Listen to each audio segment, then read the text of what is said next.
Hello friends, welcome to new Pharmavit.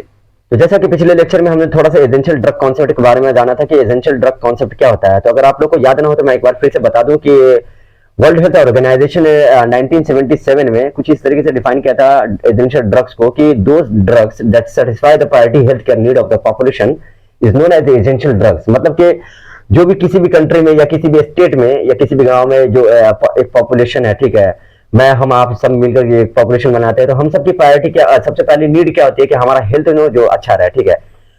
तो जो भी ड्रग्स जो है ना हमारी इस नीड को जो फुलफिल करती है, ठीक है, जो सेटिस्फाई करती है, उस ड्रग्स को हम क्या बोलते हैं? एसेंशियल ड्रग्स बोलते हैं। तो आज की इस लेक्चर में थोड़ा सा और जान लेते हैं एसेंशियल ड्रग कॉन्सेप्ट के बारे में कि एसेंशियल ड्रग कॉन्सेप्ट एग्जैक्ट क्या है, ठीक है, और किस तरीके से हम सिलेक्ट करते हैं जो एसेंशियल मेडिसिन ड्रग्स जो है, हम उसका सिलेक्शन किस तरीके से करते हैं अकॉर्डिंग टू डब्ल्यूएचओ। तो डब्ल्यूएचओ ने कुछ क्राइटेरिया दिया था to guide the selection of essential drug concept. तो एक एक करके हम पॉइंट देख लेते हैं कि वो मतलब किस तरीके से उसने गाइड किया था, किस तरीके से उसने क्राइटेरिया दिया था। तो फर्स्ट पॉइंट ये है कि adequate data on it's efficacy and safety should be available from clinical studies. मतलब कि जो भी हम क्या कहते हैं एसेंशियल ड्रग्स को जो हम सिलेक्ट करेंगे, ठीक है, अकॉर्डिंग टू डब्ल्यूएचओ उसने जो क्राइटेरिया दिया था, उसने जो गाइड किया था हमें, ठीक है, उसके अकॉर्डिंग हम अगर हम किसी भी एसेंशियल ड्रग्स को हम सिलेक्ट करते हैं तो उसमें क्या होनी चाहिए कि वो उस ड्रग्स का जो है ना क्या कहते हैं, जो उसका जो डाटा है ऑन इट्स एफिकेसी, मतलब वो कितना जो है मतलब इफेक्ट शो करता है, ठीक है, वो कितना जो है जो कितना वो इफेक्ट प्रोड्यूस कर पा रहा है, मतलब अपना जो उसका जो इफेक्ट है, ठीक है, वो अपना इफेक्ट दिखा पा रहा है कि नहीं है, वो कितना सेफ है, ठीक है। तो ये स्टडीज जो है, ये डाटा जो है कहाँ से अवेलेबल होनी चाहिए? क्लिनिकल स्टडीज से होनी चाहिए, ठीक है। जो क्लिनिक जो है वहां से स्टडीज करके जो है ये डाटा जो है ना हमारे पास अवेलेबल होनी चाहिए एडिक्वेट अमाउंट, मतलब सफिशिएंट अमाउंट में।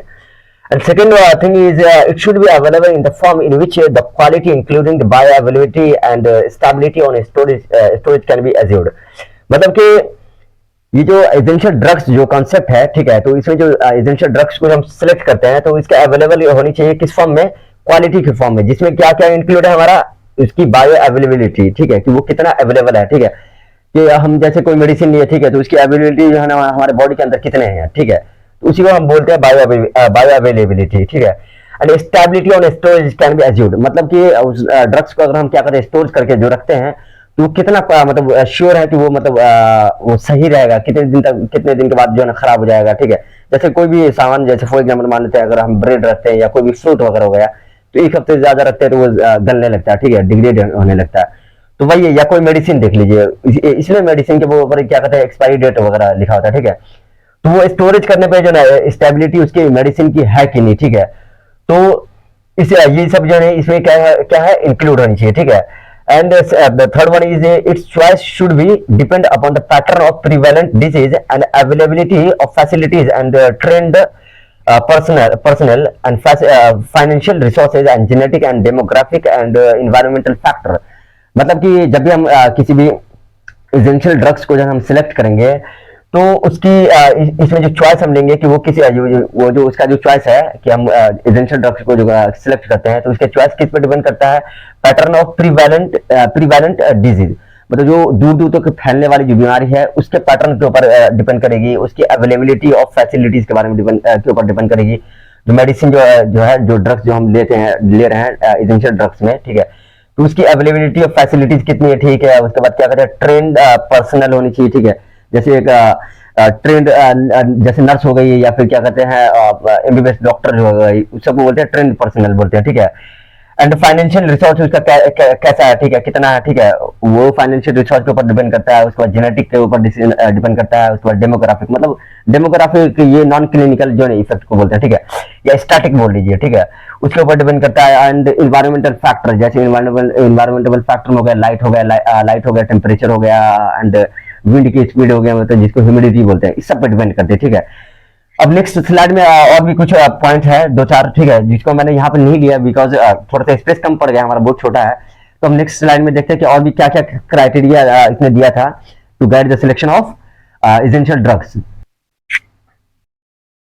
को देख लेते हैं कि selection of essential drugs should be a continuous process, मतलब कि जब भी हम ड्रग्स को हम सेलेक्ट करेंगे, ठीक है, तो वो एक कंटिन्यूअस प्रोसेस होनी चाहिए, डिसकंटिन्यूअस नहीं होनी चाहिए, वो कंटिन्यूअस प्रोसेस तो चलिए फ्रेंड, अब हम बाकी के बचे हुए इंपॉर्टेंट पॉइंट को देख लेते हैं जो WHO ने अपने क्राइटेरिया में दिया था to guide selection of essential drugs. तो उसमें से पहला पॉइंट है हमारा कि the most essential drug should be a single compound. मतलब कि जब भी हम एसेंशियल ड्रग को हम सिलेक्ट करेंगे तो उसमें जो ड्रग्स जो हमारा जो जिस भी कंपाउंड से मिलकर बना हुआ है तो सिंगल होनी चाहिए। ये जो है ना फिक्स्ड रेशियो में जो है ना fixed ratio combination one when doses of each ingredient meet defined population। मतलब कि अगर कंपाउंड जो हम ड्रग्स के लिस्ट में जो हमने ड्रग्स को लिया है, ठीक है, तो वो तो ज्यादातर होता है सिंगल कंपाउंड होता है, ठीक है। लेकिन अगर उससे ज्यादा है, एक या एक से ज्यादा है, ठीक है, तो मतलब दो या तीन या चार, उसका जितना भी जो इंग्रेडिएंट हमने जो मिलाया, ठीक है, तो वो फिक्स्ड रेशियो में क्या कहते हैं उसको तभी हम इंक्लूड करें डिफाइंड पॉपुलेशन है। मतलब किसी एक एरिया में जो हमारा जो पॉपुलेशन है उसकी रिक्वायरमेंट को क्या करें वो फुलफिल करें, ठीक है। एंड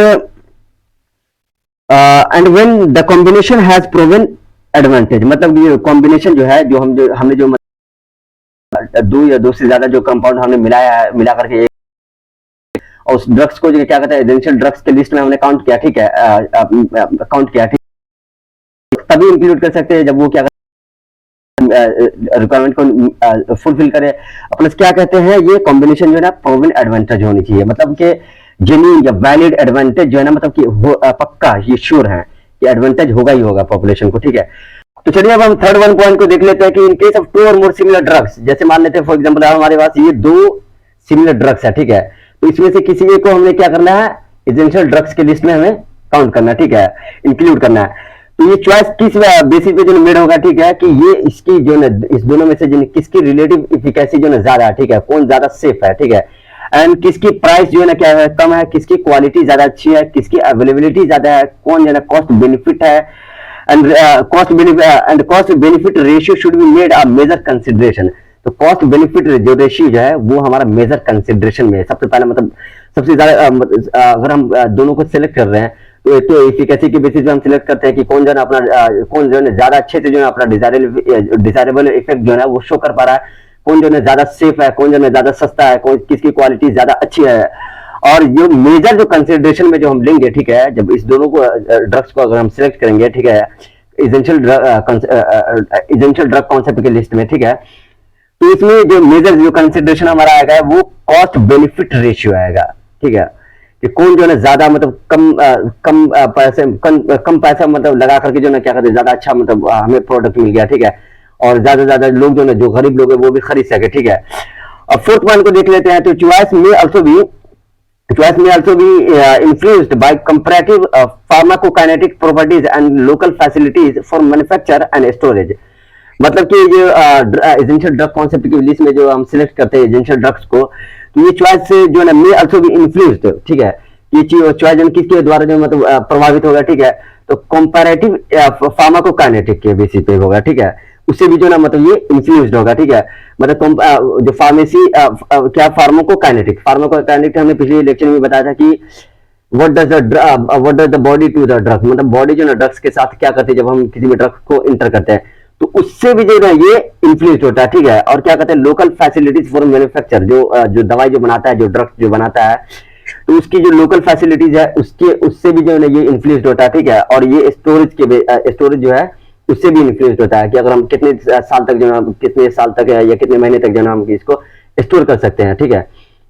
तो गाइस आज के लेक्चर के लिए इतना ही काफी है। आप नेक्स्ट लेक्चर में अपन बात करेंगे इंडिया जो है ना क्या कहते हैं एसेंशियल ड्रग कॉन्सेप्ट को जो किस तरीके से देखा था, नेशनल एसेंशियल ड्रग के लिस्ट बनाया था, ठीक है। और दूसरा जो पॉइंट है हमारा जो है ऑर्फन ड्रग के बारे में देखेंगे कि ऑर्फन ड्रग क्या होता है। तो गाइस अगर वीडियो आपको अच्छा लगा, इन्फॉर्मेटिव लगा तो please like share and subscribe करना ना भूले, एंड बेल आइकन को दबा दे और ज्यादा से ज्यादा लोगों में शेयर करें। और बेल आइकन को इसलिए दबा दे ताकि आपको आने वाले नेक्स्ट लेक्चर का जो नोटिफिकेशन मिलता रहे, ठीक है। बाय।